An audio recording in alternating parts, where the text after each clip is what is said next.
গিয়ে সার্চ করো রাহুলের হেসেল, লাল রঙের লেখা সাবস্ক্রাইব বাটনটা প্রেস করে পাশে থাকা বেল আইকনটা একবার বাজিয়ে দাও, নোটিফিকেশন পাবে তাহলে সবার আগে। রাহুলের হেসেলে তোমাদের সকলকে স্বাগত। আজকে রাহুলের হেসেলের স্পেশাল রেসিপি কিন্তু তোমাদের জন্য, আর সেটা সম্পূর্ণ অন্যভাবে বানিয়েছি। সেটা হলো চিকেন ললিপপ। তো চিকেন ললিপপ সম্পর্কে তোমাদের কিছু ধারণা দিয়ে দিই। এই চিকেন ললিপপ কিন্তু সম্পূর্ণ ফ্রেঞ্চ একটা আইটেম। এটা ফ্রান্সে প্রথম রান্নাটা শুরু হয়, কিন্তু আস্তে আস্তে আমাদের চীন দেশও কিন্তু এটাকে অনুকরণ করেছে, আর এটা চাইনিজ ফুড হিসাবে আমাদের কাছে পরিচিতি লাভ করেছে। খুব সুস্বাদু একটি খাবার। তো চলো দেখে নিই কীভাবে বানাচ্ছি আজকে চিকেন ললিপপ। আর হ্যাঁ, আরেকটা কথা তোমাদেরকে আবার বলে দিচ্ছি, তোমরা যারা আমার ভিডিওটা দেখছো তারা দয়া করে পুরো ভিডিওটা দেখো, তাহলে তোমরা পেয়ে যাবে অনেক স্পেশাল টিপস যেটা তোমাদের রান্নাঘরে কাজে লাগবে। আর দেখে নাও কিভাবে বানাচ্ছি।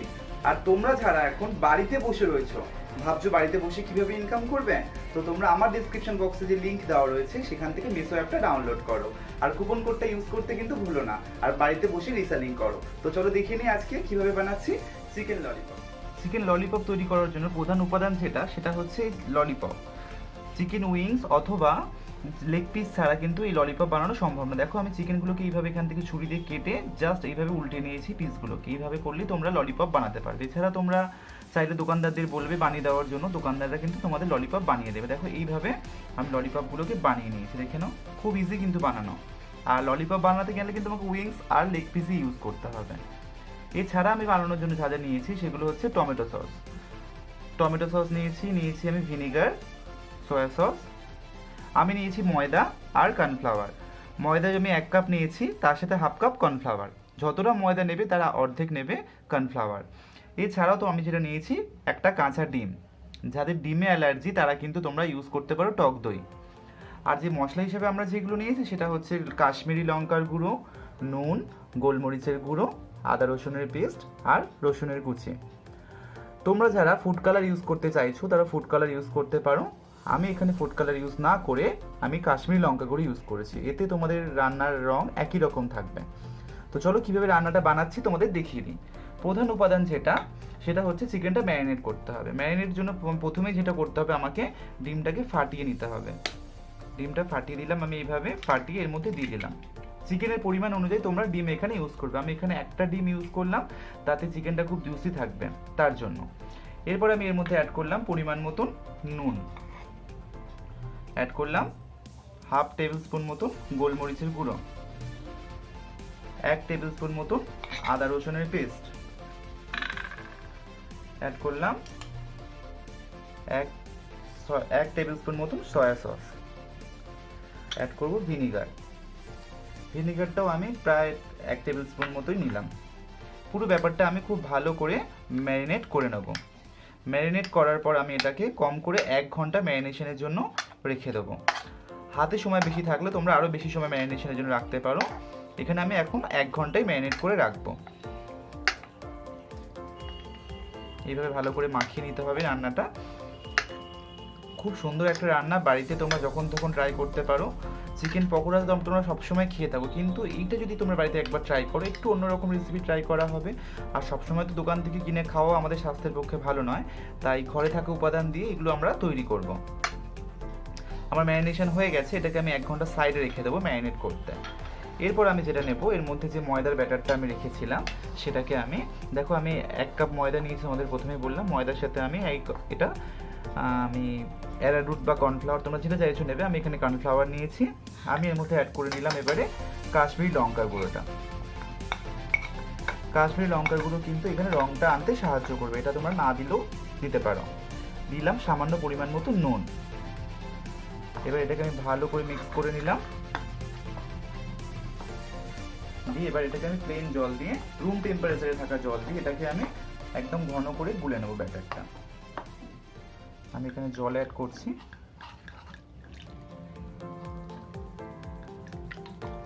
ব্যাটারটা খুব সাবধানে আমাদেরকে গুলতে হবে, বেশি যেন পাতলা না হয়ে যায়, আর খুব ভালো করে এটাকে ফেটিয়ে নিতে হবে।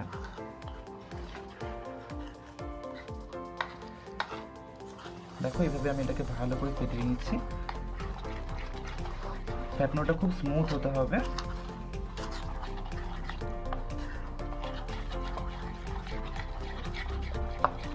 ভালো করে ফেটে নেবে। ফ্যাটানোটা যখন কীভাবে হয়েছে তোমরা বোঝার জন্য দেখো চামচের গা থেকে আমি যখন ফেলছি দেখো পুরোটাই আমার চামচের গায়ে লেগে রয়েছে, তাহলে বুঝে যাবে যে তোমার ব্যাটারটা তৈরি। দেখো আমার চামচের গায়ে লেগে রয়েছে, যদি আমার গা থেকে সম্পূর্ণ চলে যেতে তাহলে বুঝতে হবে আমার ব্যাটারটা পাতলা হয়ে গেছে। চামচের গায়ে যদি না লেগে থাকে তাহলে ভাববে আমার ব্যাটারটা পাতলা হয়ে গেছে, তখন আরেকটু ময়দা বা কর্নফ্লাওয়ার যেটা থাকবে মিশিয়ে নেবে। এইভাবে একটু ভালো করে ফেটিয়ে এটাকেও 10 থেকে 15 মিনিট রেস্টিং টাইমের জন্য রেখে দাও এটাকে।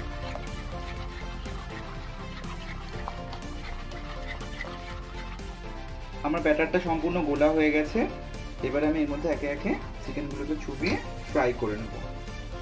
দেখে নাও জাস্ট আমি সুন্দর ঘন করে এগুলো মানে চুবিয়েছিলাম, এইভাবে প্রত্যেকটা সুন্দরভাবে চুবিয়ে জাস্ট এইভাবে নিয়ে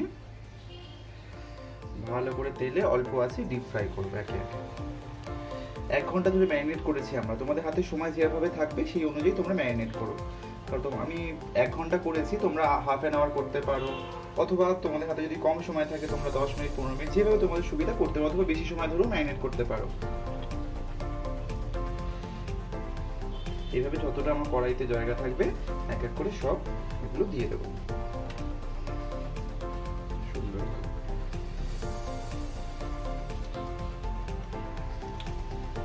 আমি একদম অল্প আছে এগুলোকে ফ্রাই করছি যাতে ভেতরটা খুব কাঁচা মানে সুন্দর থাকে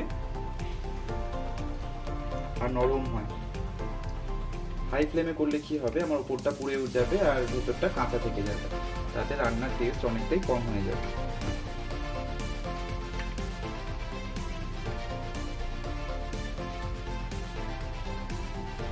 বাড়ির প্রিয়জনদের সাথে অবশ্যই শেয়ার করো রেসিপিটা, আর কেমন লাগলো কিন্তু আমাকে জানাতে ভুলো না। কমেন্ট বক্সে কমেন্ট করে জানাও, অথবা মেসেজ করো আমাকে ফেসবুক পেজে জানাতে পারো সরাসরি তোমরা। এবার আমি এটাকে অল্প আছে ফ্রাই হতে থাকবো। 5 থেকে 7 মিনিট এটা আমি অল্প আছে ভালো করে ভেজে নেওয়ার পরে এবারে আমি এক এক করে এগুলো সুন্দরভাবে তুলে নিচ্ছি।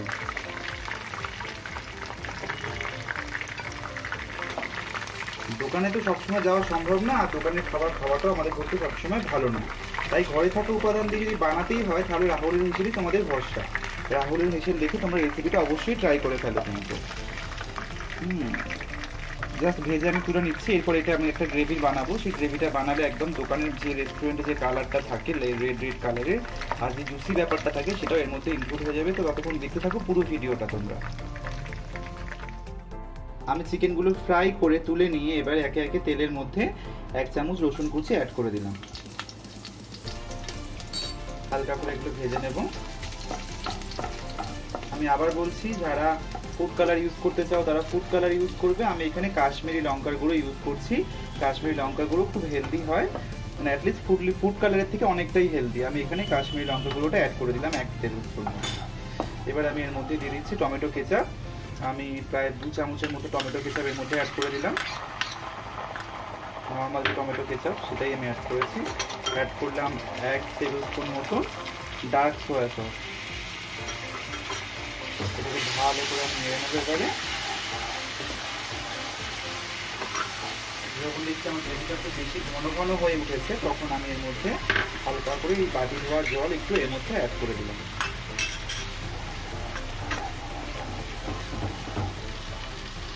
এবারে আমি একে একে এর মধ্যে যে ললিপপগুলো আমি ফ্রাই করে রেখেছিলাম সেগুলো আমি হাই ফ্লেমে রেখে, গ্যাসটাকে হাই ফ্লেমে অবশ্যই রাখতে হবে, রেখে আমি এগুলো দিয়ে দিলাম এর মধ্যে।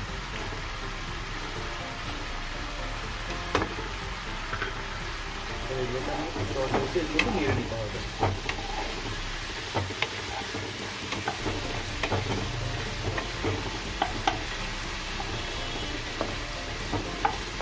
হাই ফ্লেমে রাখলে তবে ব্যাপারটা খুব তাড়াতাড়ি সোক করে যাবে পুরো ব্যাপারটা। দেখতে খুব কালারফুল হয়ে গেল এবারে রান্নাটা। একদম দোকানের যে কালারটা আমরা লক্ষ্য করি, যেটা দেখে আমাদের খেতে ইচ্ছা করে, সেই কালারটাই কিন্তু আমি আমার হেসেলে তৈরি করলাম এই ললিপপে।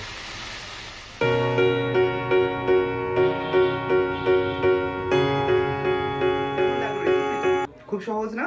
বলেছিলাম তো বাড়িতে থাকা উপকরণ দিয়েই রান্নাটা তোমাদেরকে দেখাবো।